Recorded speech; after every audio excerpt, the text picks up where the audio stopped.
Welcome back.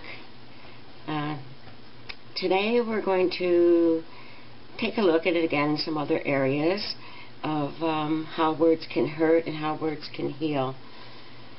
I found a scripture in Proverbs 16:24 again, and another scripture, and it says, "Pleasant words are as a honeycomb, sweet to the soul and health to the bones." See, pleasant words can really make you feel good, but it's the critical words that really hurt us. We've got to try ourselves to not be hurting other people the way people have hurt us, or the way we may have hurt other people in the past. So pleasant words are sweet. Okay, we had talked about the sticks and stones can break your bones, but names will never hurt you. And we've talked about how wrong that is, and that we heard that many times throughout our life. Probably most often when we were kids, and yet words do have power to really hurt us. And that words are powerful, force and powerful effects of negative words can be underestimated. People never think about what comes out of their mouth, and they don't realize how much pain hurtful words can cause and how it can really affect the rest of your life. So I have a little, I like to give like little descriptions of things because that's the way I learn. Have you ever seen a balloon that was blown up and you accidentally punctured it by something, your fingernail or something punctured it? It only takes one little hole in that balloon to deflate it, right?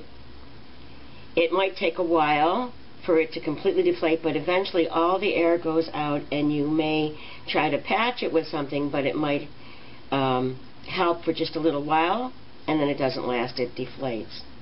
Well, that's the same with our hearts and our spirits. Remember I talked about that, your spirit and how it can be broken.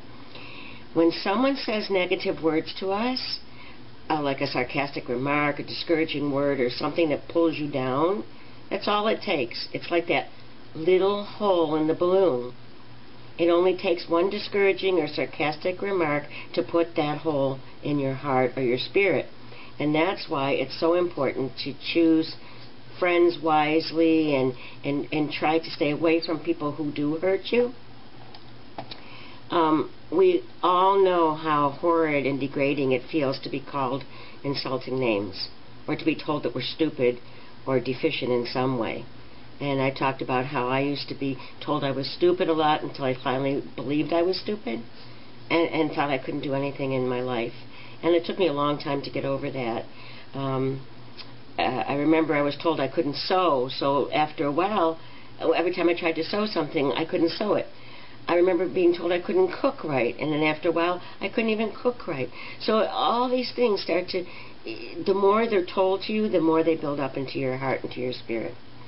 Such words don't leave actual bruises, but they leave marks on our psyche, on our spirit, and they help to form the picture of who we hold of ourselves, like who we think we are. And I'm going to talk a little bit about that today. If you repeatedly hear messages that you're worthless, ugly, an idiot, stupid, fat, whatever, your subconscious will begin to believe that that's true. You'll hold an image of yourself as being worthless, ugly, idiotic, stupid, fat, whatever it was that people told you, and you're going to begin to see yourself in that negative manner. All because of the words that somebody else uses to describe you. Of course, it's unacceptable that anybody should call you names, but name-calling happens so regularly that the effects of these words may be overlooked. The same can be said for the words that we use to describe ourselves. You see, we've been talking about what people say about us, but what about what we say about ourselves? Do you ever berate yourself for mistakes you make? Do you ever call yourself stupid or useless? Are you your own worst critic, never giving yourself a break? We do that. You are certainly not alone if that's what you say, if you agree with me there. Because you should be aware of the negative words that you use against yourself, just as everyone else needs to be aware of that. It's common that we do that. We may even, when we're going to begin a sentence or a conversation, we'll say, well, this is going to sound stupid, or, oh, I can't do that, or boy, I'm really dumb, or look how fat I look. Think of those words. We say them all the time. Every time you call yourself something derogatory or use negative terms like that, such as, nothing good ever happens to me, or I'm never going to be a success, I can't, I'm too stupid, you're helping to strengthen those beliefs about yourself. Maybe things that other people said to you. You are strengthening them in yourself. You're being your own enemy. And in the process of doing this, you cause yourself a great disservice.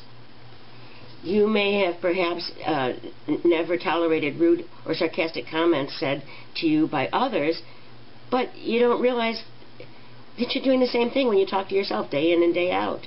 In fact, you're talking to yourself more than maybe somebody's calling you names. You're creating your own image of yourself. Being in the company of people who frequently complain or see bad in everything can be just as dispiriting or disrupting to your life. Such people give across a negative energy, and soon it infiltrates everything and everyone around you. You think about being around somebody who's always negative, always negative.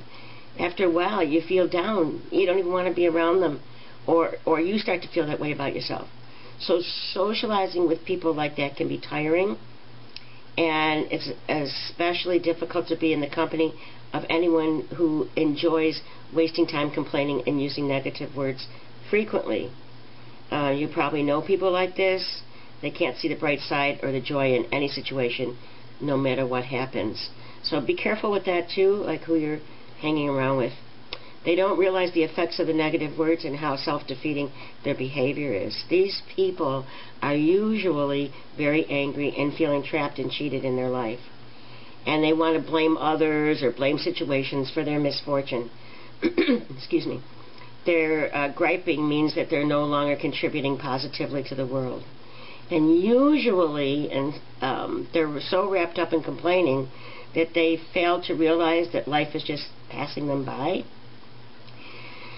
People like that become cynical and sometimes depressed, much of which is brought on by the negative words that they use, and in their private thoughts as well as verbally. So even if you're feeling somewhat depressed, think about what the words are you're saying to yourself and about yourself when you're out with others, because that could be a big contributing factor to depression. It's no surprise that when negative people become ill with some stress-related ailment, the mental stress that they've caused themselves manifests in parts of their body. Now, you've probably heard that before. It can damage your immune system. It can raise your blood pressure. And, get this, ladies, it can accelerate the aging process. Oy vey. We don't want to go there. So, we have to learn to try not to be so negative. Every negative word that we use against ourselves is a potentially deadly weapon. It has the power to slowly chip away at our dreams, at our ambitions. It can even chip away at our energy and eventually our health. It's almost like a form of self-hypnosis, like where negative words begin to program your negative behavior for the future. If you keep saying negative, you will be what you say you are. Just like saying positive, it's the same exact thing. You will become what you are. The effects of negative words can be like, if you take a look at like a heavy gray cloud that settles over your whole life and it won't shift. Every negative word makes the cloud heavier and darker until it swamps your whole life and refuses to shift. Every negative word makes the cloud seem like it's never going to leave you, and it drags and sucks away any pleasure or happiness you can have. So you have to stop appreciating the many blessings that you do have in life. Oh, excuse me, my phone's ringing. 1 second, guys. Sorry. The phone was ringing, so I made a mistake. Okay, you have to start appreciating the blessings that you have in life, and and think about the gratitude instead of the negativity. You know, my brother used to say, we all have so many blessings and we never think about it. And he'd make us write down little things and, you know, do you have a bed? Yes. Well, write it down. You're blessed to have a bed. Do you have a blanket? Yes. Write it down. You're blessed to have a blanket. Do you have a pillow? Yes. Write it down. You start thinking about the things that are good in your life. But as you feed those negative words, you're not going to be able to think that way. If you use negative words, you owe it to yourself to begin to change the pattern. You may have started that because other people called you things, so now you do it yourself, to yourself. You deserve to live your life in a more positive way. And it's time to become your own best friend rather than your enemy. And to support yourself with positivity. Don't you want others to support you with positivity? How can you do it with, how can you do it, support your, sorry folks. You want others to support you. How are you going to have any support if you don't support yourself? People aren't going to support you because you're just going to be talking negative. So you need to be